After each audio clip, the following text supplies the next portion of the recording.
You're not watching Unlimited Blade Works already? Well, let me tell you about it. Fate Stay Night Unlimited Blade Works, the 2014 adaptation of the Fate Stay Night visual novel storyline of the same name, and it's one of the most anticipated shows of the fall season, especially by fans of Type Moon, or the guys that made the visual novel back in 2004. The animation is done by UFO Table, aka Puts Movie Animations Shame. The music is again provided by Yuki Kajura, in her most subdued performance yet. Just like for Shingeki no Bahamut Genesis, I would recommend this anime solely on the animation and coolness factor that both the UFO Table production and any serious Type Moon story have in spades. But if you want to get into the story, I warn you, this one's a doozy. Unlimited Blade Works follows Rin Tosaka. Hold on, shouldn't that be Emi Ashiro? No, that was Fate. Here, she's got more screen time and oh my god, she's adorable.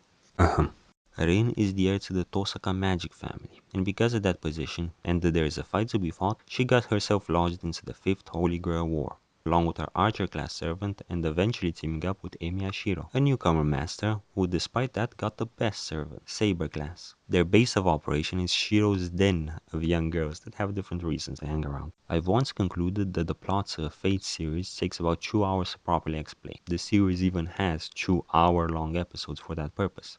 I'll try to sum it up in a few phrases. The Holy Grail is a magic omnipotent object that can grant any wish.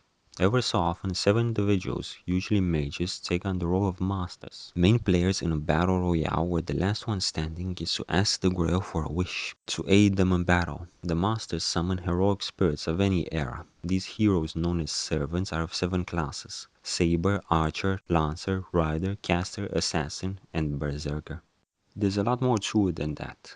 Like the setup rules will be interpreted differently by opposing personalities. Despite the plot being complicated and hinting at a vaster universe, Fate Stay Night is ostensibly the lightest in terms of Type Moon iconography. It doesn't go into the inner workings of the world or the philosophical implications of basically life and death. Not as much as Kano Kyokai or Fate Zero.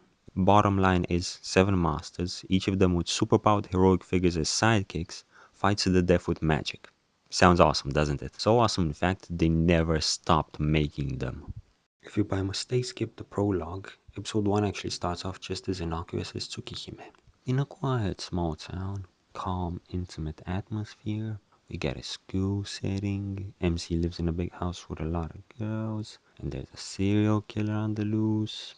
The current war is an anomaly, taking place only 10 years after the previous one, when there's usually a 60-year window, but you would only know that if you had watched Fate Zero. And here comes the difficult question: how do I get into the Fate universe?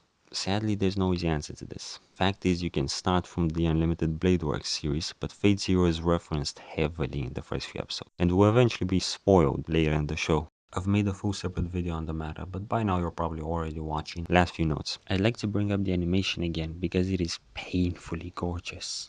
Despite that, despite the superb fight scenes, some viewers might find the pacing kinda slow.